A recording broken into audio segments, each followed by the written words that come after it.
Ah, semua gagal. Bisnis gagal, cinta gagal, usaha saya semuanya bangkrut. Akhirnya aku menjadi buruh seperti ini. Mana keadilan Tuhan itu? Yang mana keadilan Tuhan itu? Semuanya bohong. Kalau memang Tuhan itu adil, saya harus sukses sekarang. Katanya Tuhan itu apa yang saya persepsikan. Saya mempersepsikan saya sukses, kenapa saya gagal? Bohong semua. Itu Ustadz datang lagi. Kayaknya dia mau datang ceramahi saya. Awas aja, saya debat. Assalamualaikum warahmatullahi wabarakatuh. Jawab salam saya, Pak. Untuk apa saya jawab salam? Menjawab salam itu wajib, Pak. Emangnya kalau saya jawab salam saya mau sukses gitu? Iya sih. Gak percaya. Ngomong kosong. Pak, dengar nih. Kalau kita mengamalkan ajaran agama, maka Allah Subhanahu wa Ta'ala menjamin kebahagiaan kita. Mana buktinya? Pak, innallaha ma'as sabirin. Apain pegang-pegang? Sesungguhnya Allah itu bersama orang yang sabar, Pak. Berapa tahun saya bersabar? Mana buktinya kalau Allah bersama saya? Atau mungkin Allah itu tidak ada? Di mana Allah itu? Jadi kalau kamu tidak percaya kepada Allah Subhanahu wa Ta'ala, coba kamu pikirkan, kamu ini dilahirkan oleh siapa dulu? Itu apa saya mikir-mikir yang Siapa yang tidak ada melahirkanmu? bukti. Sampai berapa tahun saya berusaha, katanya usaha itu akan sukses sesuai dengan apa yang kita ikhtiarkan. Tapi sudah berapa tahun saya gagal-gagal terus dalam berbisnis, dalam bercinta, dalam segala hal. Jadi Tuhan itu nggak adil. Jadi begini, Pak, ya.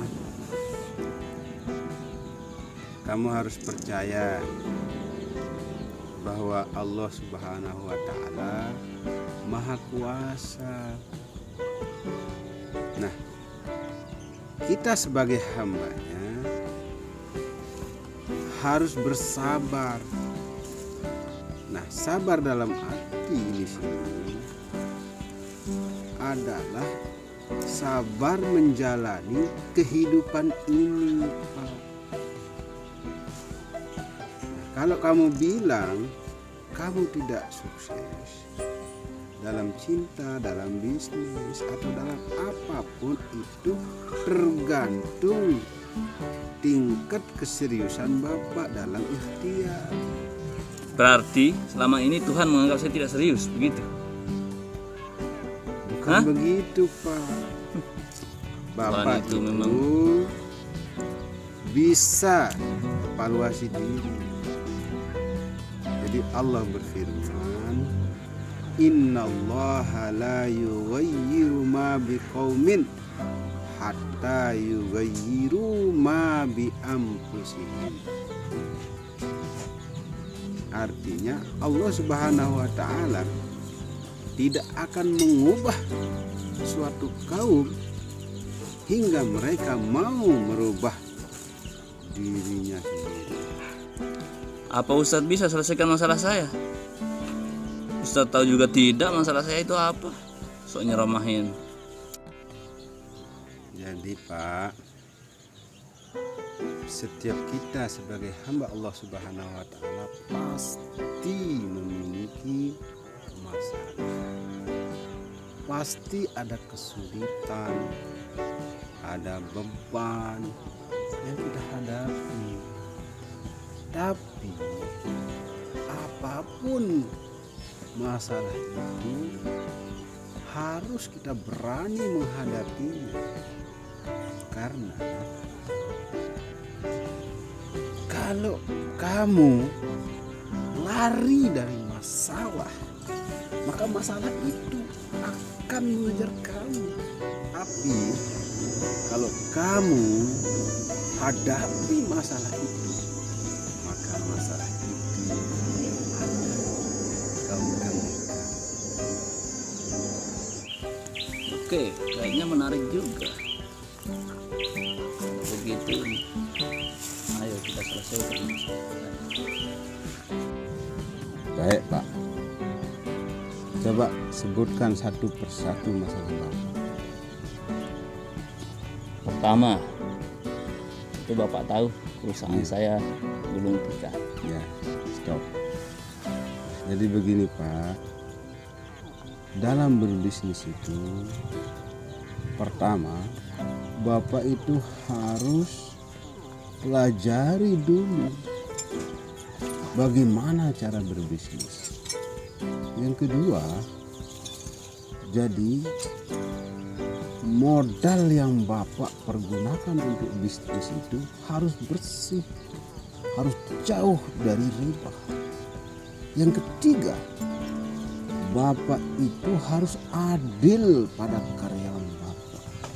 Yang keempat, Bapak harus melakukan evaluasi terhadap bisnis Bapak. Nah, barulah di situ Bapak serahkan diri kepada Allah, tawakal kepada Allah, mohon kepada Allah supaya bisnis Bapak kalah. Nah, bagaimana? Masuk akal nggak? Apa pernah Bapak itu melakukan tadi itu? Modal Bapak itu apakah dari riba atau enggak? Nah, jadi perlu Bapak pikirkan. Coba masalah cinta. Oke, itu yang kedua, masalah cinta. Ya, apa? Bagaimana Tuhan itu akan mempertemukan antara dua hati yang berbeda sudut pandang dan latar belakang kehidupannya. Baik. Setiap kali saya berusaha menyamakan persepsi, selalu saja ada saja masalah yang timbul. Sabar, Pak. Jadi kalau Bapak percaya kepada Allah, maka semua masalah kita ini pasti akan selesai. Allah Subhanahu wa Ta'ala telah mengatur kehidupan manusia ini, dan itu sudah diatur dalam undang-undang Allah Subhanahu wa Ta'ala. Apa itu undang-undang Allah Subhanahu wa Ta'ala? Al-Quran. Al-Quran ini disampaikan oleh Nabi besar Muhammad SAW kepada umatnya.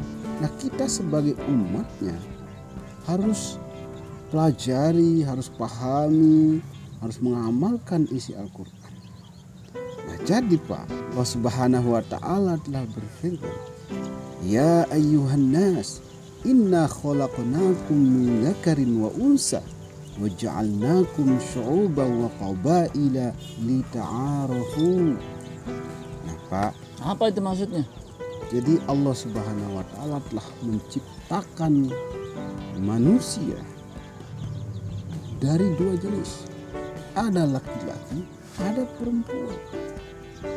Bersuku-suku dan berbangsa-bangsa. Apa tujuannya, Pak? Lita'arafu, untuk saling kenal mengenal. Nah, kalau Bapak belum bisa saja menyatukan rasa, pikiran, persepsi, cita-cita, bahkan keputusan untuk hidup bersama untuk mencapai ya keluarga yang sakinah mawaddah warahmah, maka Bapak perlu pertanyakan diri sendiri, sudah lengkap nggak, sudah komplit nggak cara Bapak untuk saling kenal mengenal itu? Sudahkah Bapak mengadakan PDKT? Sudahkah Bapak berkorban?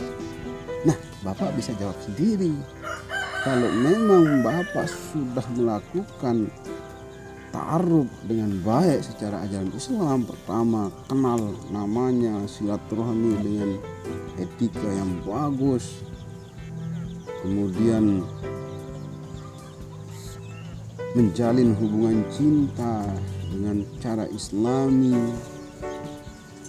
silaturahmi, ya, bahkan Bapak berkorban, maka saya yakin cinta Bapak itu akan tercapai. Bagaimana Pak? Nah, saya akan coba sekali lagi. Kalau gagal, berarti Tuhan memang tidak bisa memegang kata-katanya di dalam Al-Quran itu sendiri. Iya, Bapak bisa buktikan ini. Saya yakin pasti Bapak akan berjodoh dengan orang yang Bapak cintai.